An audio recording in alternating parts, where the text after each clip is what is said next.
Production funding for Arts Upload has been provided in part by Muriel McBrien Kaufman Foundation, Hall Family Foundation, Francis Family Foundation, the Hartwig Family, Richard J. Stern Foundation for the Arts, Courtney S. Turner Charitable Trust, and viewers like you. Thank you. Hi, I'm Randy Mason. And I'm Maris Aylward. It's a new season of Arts Upload, and we're starting in the garden. Kaufman Memorial Garden, with stories about the Kaufman Center for the Performing Arts. Classical Revolution KC and a poem about home. Plus some panoramic photography. It's all ahead on the Upload.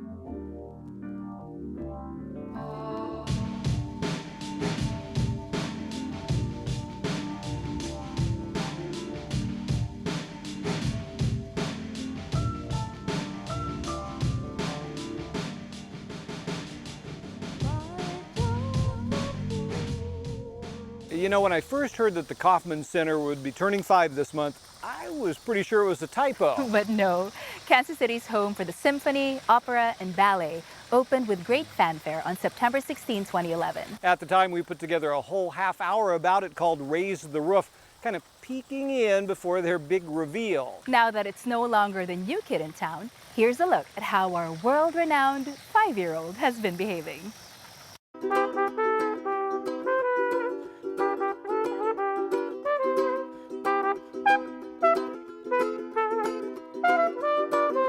I think one of the wonderful things about the Kaufman Center is to get out in the lobby, either before the show or on the intermission, and see how many people take pictures of the lobby, and then pictures of themselves with the lobby in the background.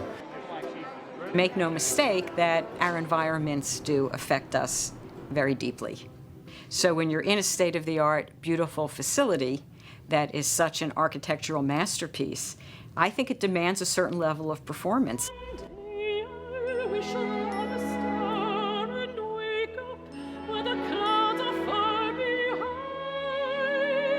We knew that it was going to be great. We didn't know exactly how great it was going to be. We had the Chicago Symphony come and play under their music director, Riccardo Muti, and at the conclusion of the Mahler First Symphony, he came out to standing ovation, rapturous applause, and quieted the audience down. And he said, "Tonight, you heard the true sound of our orchestra, something that we can't get at home."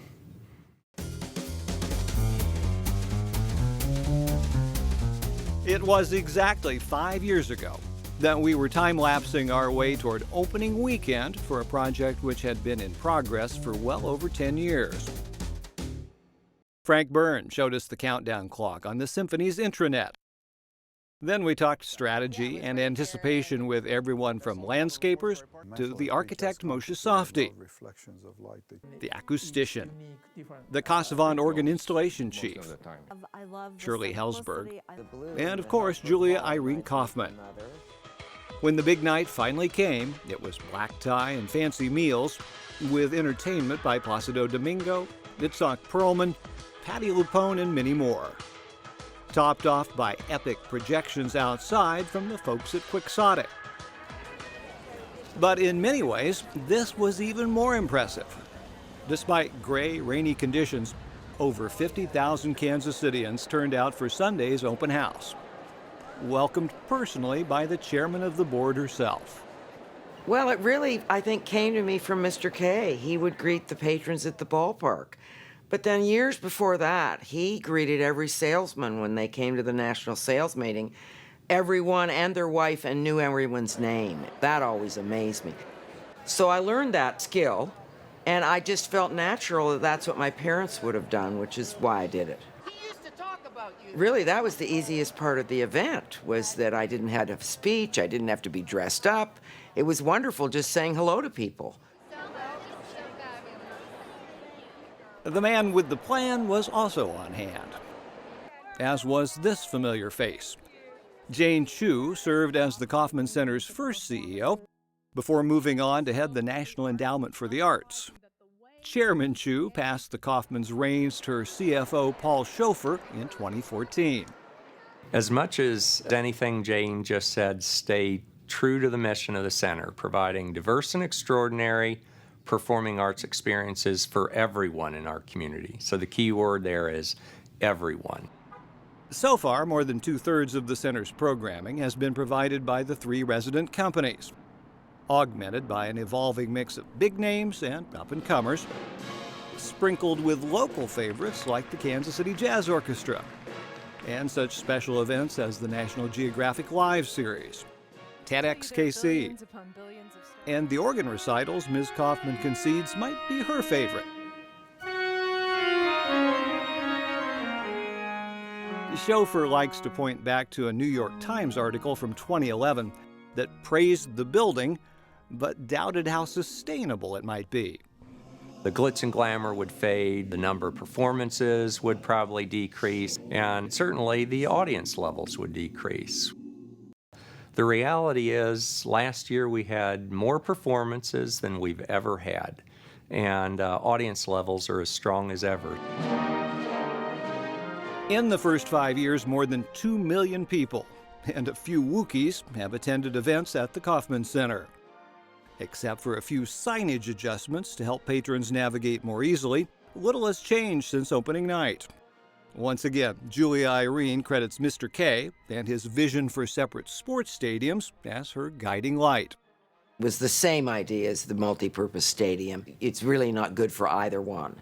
So that's why we opted for 2, which of course is a lot more expensive, but it's been successful, so we're very happy. Interestingly enough, the capacity of each hall is not hugely different, but they feel very different. They sound very different. One has a pit, one doesn't. One has a stage house, one doesn't. They're very different environments. Helzberg Hall, encased in warm wood, won instant praise for its acoustic splendor. Especially exciting for symphony musicians who'd worked so long in the old Lyric Theater. If you were playing in a very dead space, you're playing the trumpet, for instance, it's almost like the sound comes out of your bell and falls straight to the floor. It doesn't really project. The acoustics in Helzberg Hall are so fantastic. It's like you have this cushion that supports your sound, and you don't have to work so hard to project it to the audience. It makes it much more comfortable to play there. But the more traditional proscenium hall across the way has its boosters too. Every time you go into the house and you hear the orchestra in the pit, you see the singers on the stage, there's a rush. And I think if the acoustics had not been so good, you wouldn't have that visceral reaction. And it's just, the hairs on your arms stick up. Tony Bennett, when he performed there, he put his microphone down on the piano and said that it was acoustically so good. Now, this is not the concert hall, this is the theater, that it was so good that he didn't need his microphone.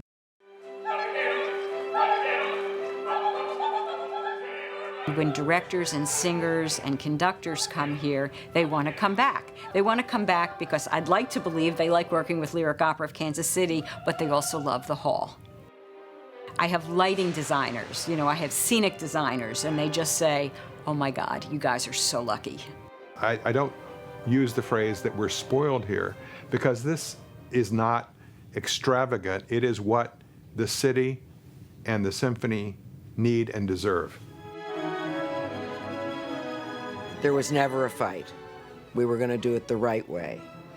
And it wasn't about saving money. I saved money on everything except inside the halls. The back of stage, the lavatories, all of that is bare bones. I mean, we still don't have new office furniture.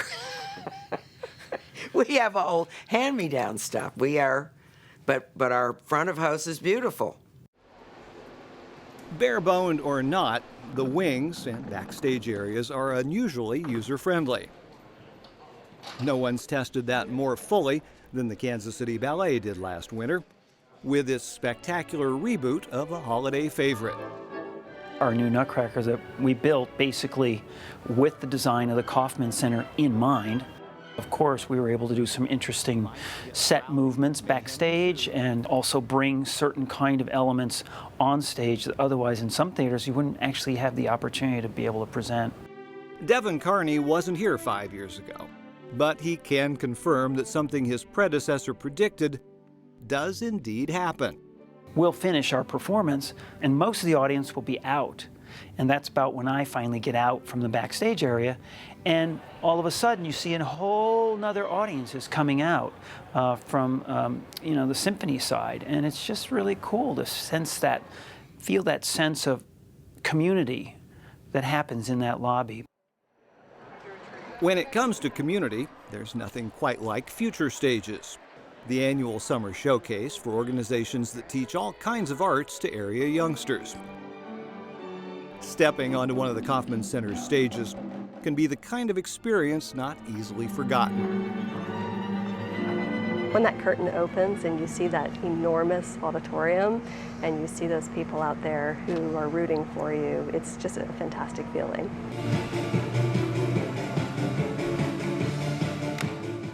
We had a great reception from the audience, but also it allows the students to think big. And that's what the arts require. No, the other one. They match the other one.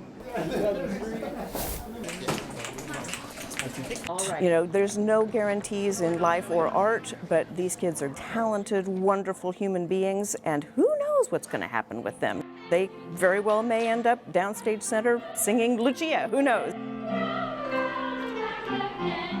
I think it's really exciting for this next generation of kids because they actually get a chance for this to be their standard. I hope they know how good they have it, because it's amazing. There is this, where are we going to go with the Kauffman Center? There's more to do. And there's a real heart of the arts in that space. And that heartbeat is heard around the world. When we talked about this 5 years ago, I never would have dreamed that we would have had people coming from all 50 states to buy tickets to the symphony. I don't know who else can say that around the nation, but we're excited by that. Everywhere I go, the grocery store, the gas station, the hospital, everywhere, people come up and thank me. And I had no idea it would have this great an impact. Happy birthday to you. Happy birthday to you. Happy birthday, dear Kauffman Center. Happy birthday to you. Happy birthday. This last weekend, the Kauffman Center celebrated number 5 with the first Friday event called Bravo KC. We'll show you a little bit of that at the end of our show.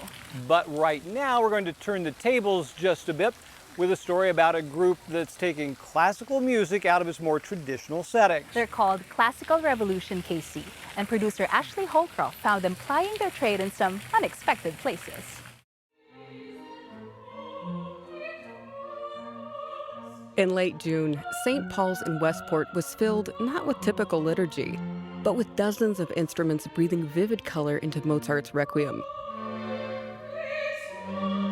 But for this young conductor, an undertaking of this magnitude started far from the stage.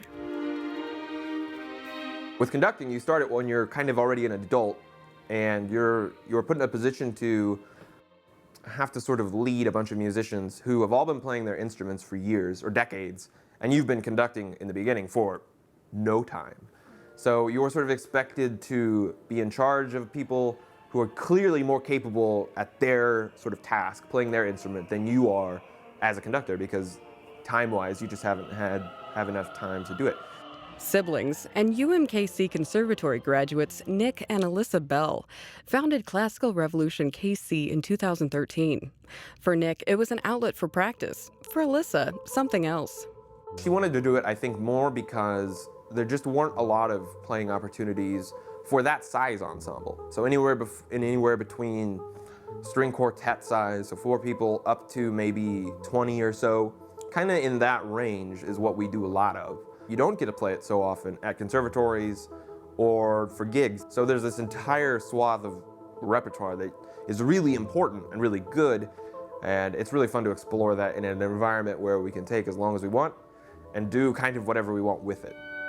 Those uncharted waters even include the venues themselves, everywhere from the Buffalo Room, Vinyl Renaissance, to Californos, and many others. Diving deep into rarely played classical works. Partnering with local indie talent. Sometimes I wish we could say It was basically a standard sort of rock or indie concert, but with a lot of the instrumentation sort of switched out for classical instruments, which was an interesting experience. Even wading into the nearly atonal exsanguination of Schoenberg's Pierre Lunaire. You have to have a vocalist who's really good at doing really weird stuff, and instrumentalists who are ridiculously capable technically, because it's just, I mean, it's insane how difficult that piece is. And all of that has to come together. It's not something that gets put on very much.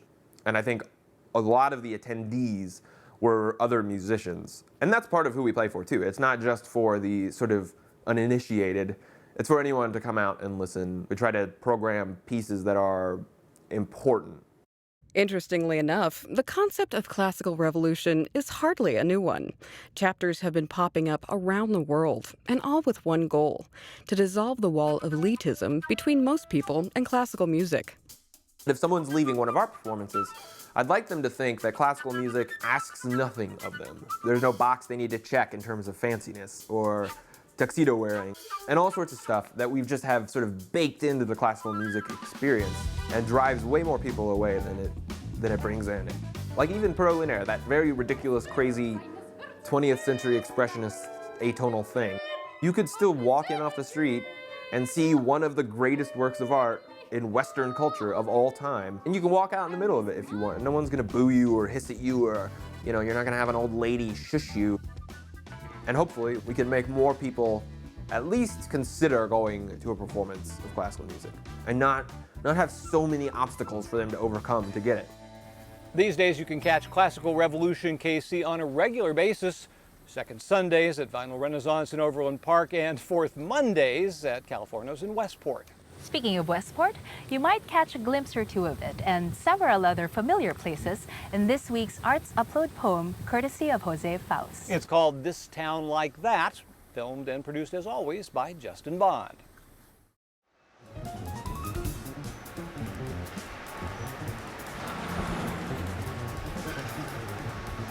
This town like that. Sometimes this town reeks like lilacs, forsythias, redbuds, tulips, roses, and irises, wet and green to the gills. Tomatoes, potatoes, melons, squashes, finches, jays, purple martins, bluebirds, cardinals, hummingbirds, robins, meadowlarks, buntings, sparrows, doves, crows, titmice, and bats. Summer dresses, short skirts, tights, wraps, shorts, bare chests, long walks, cramped promenades, sip coffees, iced drinks, park lunches, weekend retreats and stolen kisses, shades, cars, laughs, curses, grins, porches, grills, meat smoked, drinks mixed until drunk, high, shy, wild and sly, wings, enticements and lies, love, hate, family meals, indigestion, graduations, songs, rituals, burps, farts and kisses, girls, boys holding hands, dates, dancing, singing, shouting, curses, soothing embraces, forgiveness over and over again.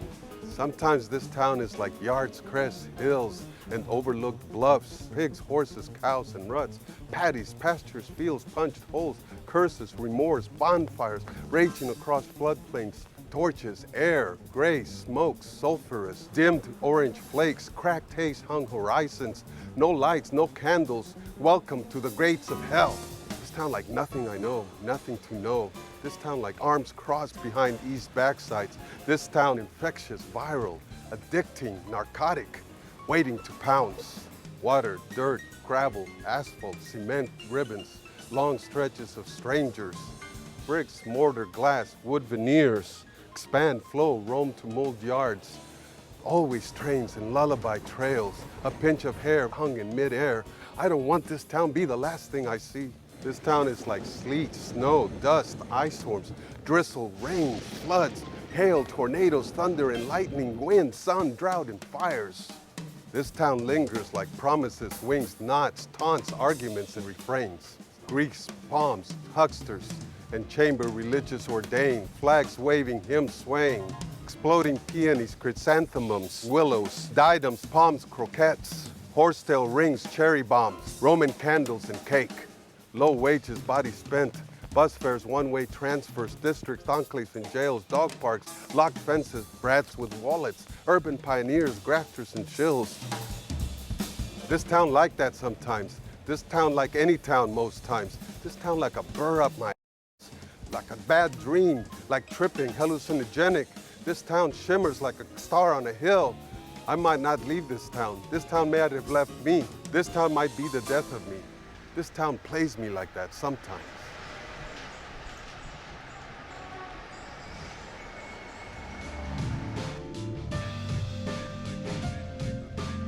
While we're always working to prove that Kansas City is America's creative crossroads, we also grab onto some good stories from other public TV stations. Like this next one about a photographer known for his ways with panoramas. Jonah Goen has captured incredible images from literally all over the world. This time, he's put himself into a panoramic self-portrait.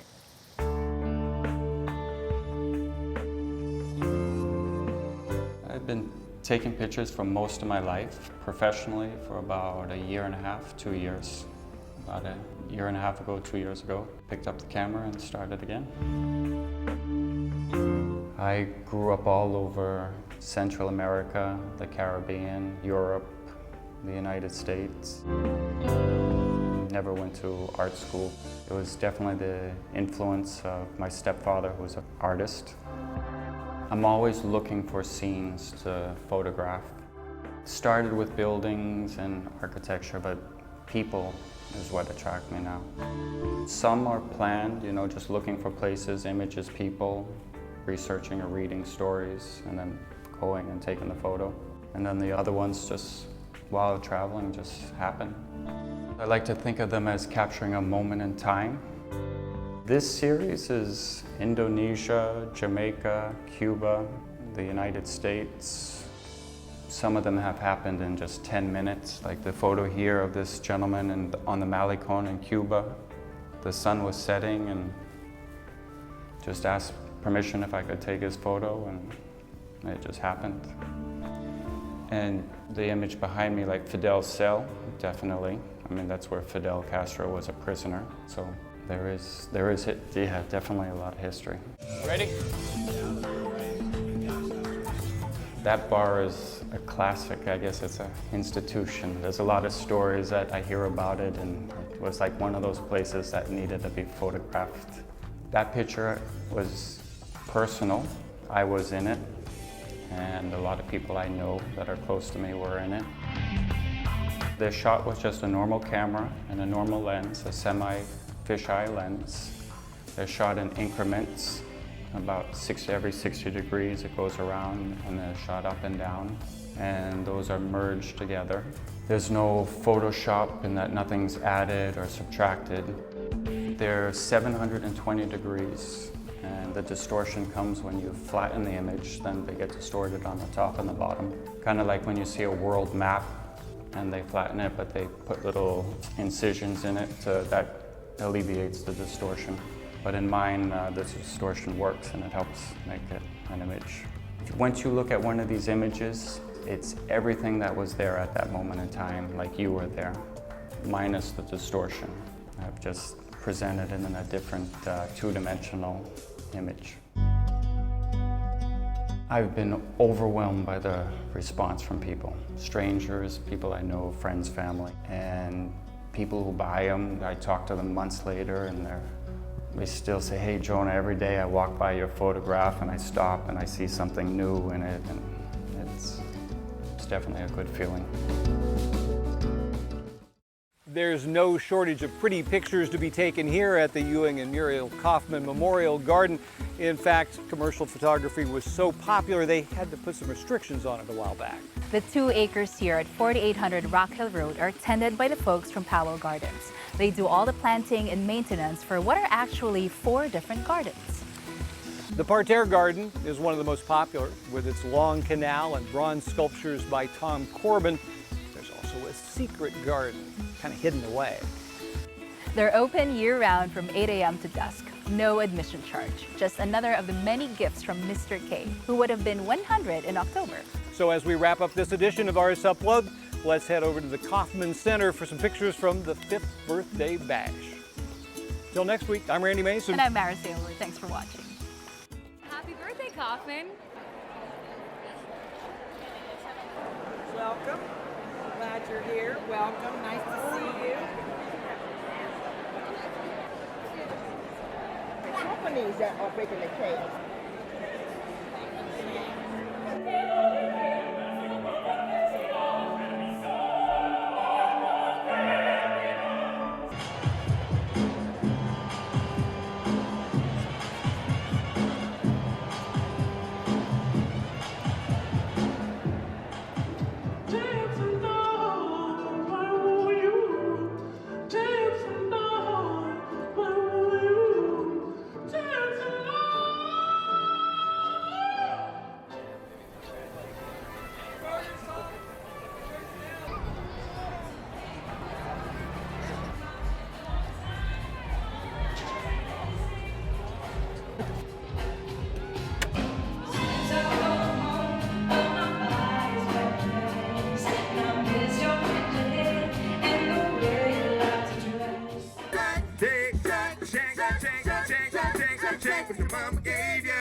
Production funding for Arts Upload has been provided in part by Muriel McBrien Kaufman Foundation, Hall Family Foundation, Francis Family Foundation, the Hartwig Family, Richard J. Stern Foundation for the Arts, Courtney S. Turner Charitable Trust, and viewers like you.